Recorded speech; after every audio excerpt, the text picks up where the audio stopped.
안녕하십니까. 2025년 9월 7일 일요일입니다. 820KRO 채널에서 오늘은 미국에는 얼마나 많은 한국인 간첩들이 공작을 할까, 이런 주제로 말씀을 드리기로 하겠습니다. 일단 제 유튜브 방송을 많은 사람들이 보질 않으니까 어제 그렇게 이야기했는데도 또 많은 반미 선전 활동을 하고 있습니다. 그리고 좀 똑똑한 척하는 그라운드씨 이런 놈들도 단순히 비자 문제로 이 사건을 몰아가고 있습니다. 어제 썸네일에는 미국의 작게 5027, 5010 이런 극비 문서들이 북한에 넘어갔다는 걸 한국의 공영방송들이 다 보도를 하고 있는데 정부가 미국 정부에 사과 한번 했겠습니까? 이게 트럼프 1기, 바이든 때까지는 통했지만 트럼프 2기 때부터는 이게 통하지 않습니다. 오늘 썸네일에는 북한군들이 한국이 개발을 하던 K-11 복합 소총을 들고 행진을 하는 사진을 보셨을 겁니다. 저 소총은 결국은 개발 실패로 끝났지만 북한 평양에서 저걸 들고 북한군들이 행진을 했었습니다. 합참에 매일 기록되는 업무 일지도 평양에서 다 들여다봅니다. 작게 5027, 5010 뭐 이런 것들은 다 미국 정부의 재산입니다. 이거를 훔쳐서 평양에 갖다 바친 것은 미국 군인, 미국 국민들 수십만을 살해하겠다는 의도로 볼 수밖에 없는 겁니다. 이런 걸 이렇게 공개를 해줬는데도 오늘도 미국에 있는 현대자동차 공장에 대해서 많은 사람들이 미국 정부를 탓을 하는 겁니다. 그리고 조금 더 나간 사람들은 비난하는 거죠. 선전선동을 하는 겁니다. 그리고 덮기 위해서 똑똑한 척하는 놈들은 전부 다 이거를 비자 문제로 치부하고 있습니다. 미국이 왜 막강한 병력을 투입해서 한국의 근로자들을 체포했겠습니까? 이 중에 몇 사람이 관타나모로 갈지는 저도 잘 모르지만 분명한 거는 트럼프가 집권을 했을 때 아마 올해 초로 제가 기억을 하는데 민노총이 뉴욕에서 시위를 했었습니다. 트럼프 아웃, 주한미군 철수해라. 이거를 민노총이 데모를 하면서 거의 대부분이 불법 체류자였습니다. 민노총이 뭐하러 미국에 갔겠습니까? 뭐하러 미국에서 불법 체류를 하겠습니까? 바로 미국의 노동자들을 물들이고 미국의 사정을 염탐을 해서 북한과 중국에 보고하는 게 그들의 임무인 겁니다. 이때 민노총이 뉴욕에서 데모를 하던 게 다 녹화가 돼가지고 이 사람들이 주로 어디 가서 일을 하는가를 미국은 추적을 해가지고 아마도 상당수가 현대 계열에서 근무를 하는 거를 확인했을 겁니다. 이 사람들이 이런 작업을 하고 공작을 하고 데모를 하고 이런 활동을 하는 비용이 미국은 어디서 나왔는지 다 이미 확인을 했었습니다. 그런데 이런 이야기를 하는 사람들은 한 명도 없습니다. 그저 비자, 불법 체류 좀 했다고 해서 쇠사슬로 묶어 미국 놈들 두고 보자. 이런 식으로 선동을 지금 하는 거죠. 미국이 과거의 미국이 아닙니다. 이번에 잡혀간 사람들 중에서 석방되지 못하고 관타나모나 다른 데로 가는 사람들은 1월 달에 뉴욕에서 시위를 했거나 공장의 건설 상황을 다른 데로 빼돌렸거나 이런 사람들일 가능성이 굉장히 높습니다. 그런데 한국에서 불법 체류를 하러 간 민노총 노조원들만 이럴까요? 미국에 상주하면서 이런 정치 활동이나 인권운동 뭐 이런 걸 하는 사람들의 80% 이상이 종북주의자다. 이런 발표를 누가 했냐 하면은 바로 로렌스 팩이라는 사람이 한 겁니다. 이 사람은 법학 박사로서 김앤장에서도 근무를 했다가 다시 미국에 갔다가 한국에 나오려니까 한국 정부가 비자를 안 준 겁니다. 미국에서 북한 인권운동을 하는 단체들, 여기에 상당수 한인들이 있고 이 한인들 뒤에는 다 호남 향후회가 있다고 합니다. 전 세계에 흩어져 있는 한국 사람들의 모임인 한인회는 호남 향후회가 다 장악하고 있습니다. 제가 청주회 전교사 장성들의 광주 시민 학살 보고서를 낼 만한 곳을 찾아보니까 전부 다 좌익들이 장악하고 있습니다. 미국의 인권단체를 말하는 겁니다. 심지어는 미국의 소리, CNN, 뉴욕 타임즈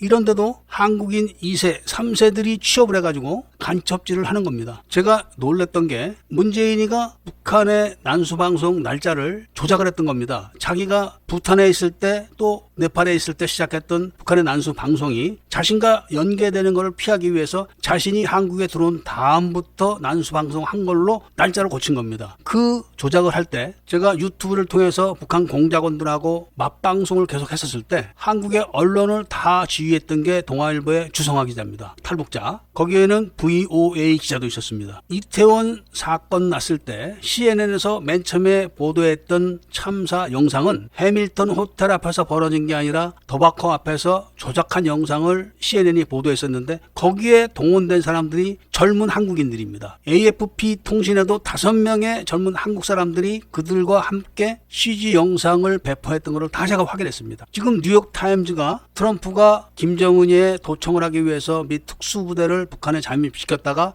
북한 어선이 오는 바람에 다 사살하고 철수해서 작전이 실패했다. 이런 보도를 했지만 날조입니다. 첨단 원자력 잠수함이 수중에서 수상에서 움직이는 모든 선박을 다 감시합니다. 그런데 바로 위에 떠 있는 어선을 감시 못해서 특수부대를 글로 보내겠습니까? 그런 기사를 쓴 기자에게 그런 소스를 준 것들이 거의 다 공작원들입니다. 불법 체류를 하면서 뉴욕 시내 한가운데서 트럼프 아웃, 주한미군 철수 이런 행위를 들여다보고 다 녹화가 됐는데 그걸 미국 정부가 놔두겠습니까? 그런데 이거를 이야기하거나 보도하는 매체는 없습니다. 불법 체류 좀 했다고 해서 쇠사슬로 묶고 발목까지 묶고 이러지는 통상적으로 하지 않습니다. 아마도 영상 추적을 통해서 그들이 어디서 일을 하고 있고 그들이 일을 하면서 어떤 정보들을 어떤 식으로 유출하고 있는지 아마 다 파악했을 겁니다. 이런 일이 벌어졌는데 황교안 같은 놈들은 왜 지금 모스탄이나 지들이 떠받드는 친한 인사들을 동원해서 선전선동을 하지 않을까요? 미국의 1급 기밀을 적국인 북한에다 딱딱 갖다 바치고 경계 과학화 장비를 동원해서 경계 근무를 기계가 한다. 이렇게 해놓고 그 경계 정보를 실시간으로 중국과 북한으로 보낸 한국 정부에 대해서 왜 말을 하지 않을까요? 그리고 그거를 처벌하지 않는 윤석열이나 이재명이 다 같은 편인데 그걸 모르고 있다고 생각해가지고 트럼프가 윤석열이 풀어주라고 지금 떠들겠습니까? 뿐만 아니라 정찰 위성을 띄워서 그 정찰 위성으로 미국 기지를 정찰해서 정찰 정보를 북한과 중국에 실시간으로 보내고 있습니다. 또 이야기를 들어보니까 이봉규가 무슨 허겸이가 큰 걸 터뜨렸다 이렇게 선전선동을 또 하고 있던데 허겸이가 어떤 말을 제게 했는지 제가 한번 영상으로 보여드리겠습니다. 여러분들이 잘 아는 힌츠 패터가 1980년 5월 20일 날 동경에서 서울로 왔다고 정부가 선전을 하고 있습니다. 5.18 기념재단이나 5.18 세력들도 그렇게 떠들고 있습니다. 그런데 힌츠 패터와 그의 카메라 기사 대머리가 5월 18일 날 아침 10시경에 김영삼 집 앞에서 깽판을 치는 거를 북한 방송을 통해서 제가 확보를 했습니다. 그리고 그런 힌츠 패터를 경호하기 위해서 김사복이가 운전하는 차 옆에서 빨간 티셔츠를 입고 머리에 하얀 수건을 뒤집어 쓴 북한 군인들이 2명이 보이고 빨간 티셔츠에 하얀 자켓을 입은 지휘관인 듯한 남자도 보입니다. 그 지휘관인 듯한 남자가 그 두 사람을 보고 어리벙벙해 있는 표정도 확실히 보입니다. 그 영상을 제가 허겸이가 보여달래서 보여주니까 이게 어떻게 북한군이냐 이렇게 나오더라고요. 영상을 한번 보십시오. 직접. 아니 18일날 광주에는 비표시로 북한군 600명이 머리에 하얀 수건을 쓰거나 목에 하얀 수건을 감고 있다는 글귀들이 온갖 매체에 다 보도됐었습니다. 그런데 광주보다 서울에서 먼저 아침 10시에 빨간 티셔츠를 입고 머리에 수건을 뒤집어 쓴 이상하게 생긴 남자들이 소련군입니까? 미군입니까? 일본에 있다고 속이는 힌츠 패터를 경호하는데 그게 북한군이 아니면 누구겠습니까? 그리고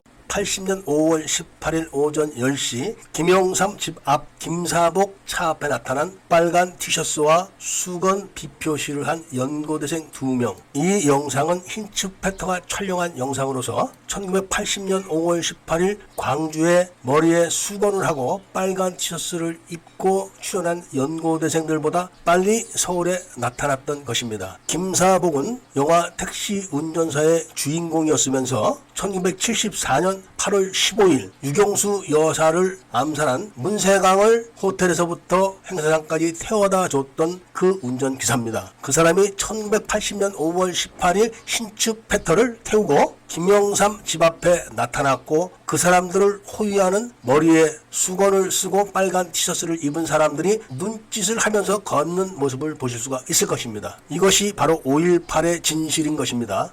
육묘사를 쏴 죽인 문세강이를 김포공항에서 계속 픽업을 해다가 달고 다녔던 김사복이가 거기 있었습니다. 그 김사복이가 21일부터 힌츠 패터를 광주로 데리고 가서 아무도 들어갈 수 없는 광주 시내에 힌츠 패터를 데리고 들어가서 다 촬영을 한 거 기억하실 겁니다. 그런데 허겸이는 저에게 그게 어떻게 북한군이냐 이렇게 따지고 들었습니다. 그래서 넌 앞으로 나한테 전화하지 마 이렇게 이야기를 했는데 그게 어떻게 또 유튜브상의 방송으로 나갔던 모양입니다. 그리고 교도대대 조교 한 명이 분명히 한국군 모병학교 교도대대 조교 신분으로 매복을 나가서 11여단 총에 맞아 죽었는데 왜 동작동 5.18 묘역에 무덤이 없냐 이렇게 이야기를 하는데도 증거가 없다 이렇게 저한테 이야기를 하는 겁니다. 죽은 조교는 한 명이지만 체포된 조교는 7명입니다. 이들은 그날 모두 다 석방됐습니다. 그리고 그들이 매복을 나갈 때 그 매복을 나가는 장소는 24단의 작전 관할 지역이었는데 매복 시간이 되자 전교사에서 작전 관할 관할권을 24단에서 보병학교로 바꿔준 겁니다. 그리고 북한군 8명과 185 공병대대 대전차 지대를 전담하는 중사 1명을 인솔한 장교가 바로 그날 아침에 11여단에서 전입 온 11여단 장교입니다. 그리고 최웅이가 조선대학교에서 철수할 때 운전병 하사가 기관총에 맞아 죽고 자기는 뒤집힌 집차에서 도주해가지고 조선대학교 뒷산에 있는 레이더 기지로 갔다가 북한군한테 잡혔다가 석방해져서 미군 기지로 도피했다, 이렇게 이야기를 하고 있지만 최웅이의 참모 중에 한 사람이 저에게 최웅이는 그 자리에 없었습니다, 이렇게 이야기를 해줬습니다. 62대대 4지역대가 집단 발포를 끝냈을 때 이율서리의 지시를 들은 윤웅정 전교사 사령관이 그 장소에 와서 바로 최웅이를 데리고 전교사로 갔던 겁니다. 이 사실은 조정진 대표와 허경 기자도 자기들도 최웅 장군의 무전이 전교사에서 잡힌 거를 확인했다, 이렇게 저한테 얘기한 적도 있습니다. 왜냐하면 북한군 430명을 다 쏴주겠으니까 그 사건의 진상을 알기 위해서 최웅 장군을 데리고 갔던 겁니다. 그리고 진상을 파악한 이을서리가 24일 날 62대대 4지역대를 다 죽이기 위해서 5인 사격 작전을 만들어가지고 지시를 했고, 최웅이는 그 작전을 집행하기 위해서 미군 작업복을 입고 11여단이 집합해 있는 장소로 23일 날 갔던 겁니다. 그리고 그 자리에서 인사참모에게 박호건 대위를 전교사로 인사명령을 내라, 이런 지시를 한 겁니다. 그리고 24일 날 행군을 할 때 5인 사격한 장소로 가는 길이 아닌 다른 길로 가는데 중간에 무선 호출을 해가지고 매복 장소 쪽으로 방향을 돌리라고 지시를 했다는 겁니다. 이 대목은 5.18 진상조사위원회 대통령과 국회에 보고하는 보고서에 있는 내용입니다. 이렇게 해서 분명히 교도대대 조교 한 명이 총에 맞아 죽었는데 왜 그 사람만 동작동 5.18 묘역에 무덤이 없고 대신 계엄군도 아니고 전교사도 아닌 광주통합병원 방위명이 전교사 소속으로 둔갑해서 대신 자리를 차지하고 있냐, 이겁니다. 이게 증거가 없는 겁니까? 왜 이런 말씀을 드리냐 하면은 이제는 이런 거짓말이 통하는 시대가 아니란 거를 제가 알려드리고 싶은 겁니다. 1월 초쯤에 뉴욕에서 트럼프 물러가라, 주한미군 철수하라고 데모를 했던 불법 체류자 민노총 노조원들이 옛날 생각을 해가지고 현대자동차 쪽에 숨어서 압력을 하다가 싹 다 잡힌 겁니다. 지금 이런 것처럼 한국에서 벌어진 것도 미국은 이미 다 알고 있습니다. 단지 한국 사람들의 인명피해를 내지 않고 이거를 수습하기 위해서 고심을 하고 있을 뿐입니다. 그래서 일단 청청모는 청주회 장성들의 전교사 광주 학살 범죄 보고서, 이거를 만들어서 인권단체에 지금 내가지고 국제인권단체가 조사를 하게 하려고 하는 겁니다. 한국에서는 절대로 안 합니다. 이렇게 하기 위해서 제가 지금 갑자기 후원회를 100명을 조직하겠다, 이렇게 하니까 댓글을 누가 달았는데 너 혼자 떠들어야 되는 게 없다, 이미 다 적화가 끝났는데 너 혼자 떠들어서 되겠냐, 이런 식으로 댓글을 다른 사람이 바로 어제 그제 있었습니다. 물론 미국에 있는 많은 간첩들이 인권단체에 진을 치고 막겠죠. 제가 미국 의회에 보관했던 많은 정보들을 해킹해서 다 지웠습니다. 그리고 레딧에 있는 제 계정도 폭파해버렸습니다. 그리고 또 다른 미국에 있는 유명한 블로그에 있는 제 계정도 다 폭파해버렸습니다. 이거는 바로 미국에 거주하는 한국인 간첩들이 저지른 겁니다. 그 대표적인 인물이 바로 김기삼입니다. 김기삼. 제가 정리를 해보니까 지난주까지 후원을 해주셨던 분이 11명입니다. 그리고 오늘 2분이 또 후원을 해줬으니까 지금 13명이 된 겁니다. 앞으로 87분만 저를 더 후원해 주시면 100명이 됩니다. 제가 작성하는 청주회 전교사 장성들의 광주 학살 범죄 보고서는 다 물증이 있는 자료이기 때문에 부인을 할 수가 없습니다. 5.18을 깨트려야지만 삼원체제 비밀정보가 드러납니다. 이렇게 되면은 애국 국민들 2천만 3천만이 진실을 알고 격분을 할 겁니다. 그리고 제대로 된 민의가 나타날 때 미국은 적극적으로 지원할 겁니다. 제가 이런 활동을 해갖고 국민들이 진실을 알고 깨우치게 되면은 빨갱이들은 한 줌도 안 됩니다. 단지 지들이 지금 정권을 잡고 있기 때문에 거대해 보일 뿐이지 모래성이 무너지는 날은 한 줌도 안 됩니다. 그래서 애국 시민들께서는 조금 귀찮고 번거롭더라도 저를 후원을 하셔야 됩니다. 귀찮고 번거로운 건 저도 마찬가지지만 이거를 우리가 하지 않으면 누가 하겠습니까? 아니 어떻게 자기 자식이 정방한데 즉 정방아를 시설에 보내놓고 5.18 보상금을 터먹을 수 있겠습니까? 그리고 그걸 들통이 났는데도 광주시청은 반환을 요구하지 않습니다. 누군가 나눠먹었기 때문에 그런 겁니다. 이게 지금 들통난 게 3명뿐이지 얼마나 많겠습니까? 오죽하면은 북한군이 7공수 여단 장교로 가짜 복무를 하다가 죽었는데 그 죽은 시신이 지금 망월동의 세 번째 무연고 묘지로 확인됐는데 바로 이 사람이 지금 누군가 보상금을 빼먹은 걸로 의심을 받고 있습니다. 이런 것들을 2천만 3천만 이상 가는 국민들이 알게 되면 절대 가만히 있지 않을 겁니다. 앞으로도 저를 계속 후원해 주시기를 요청하면서 오늘 이야기를 마치고자 합니다. 감사합니다.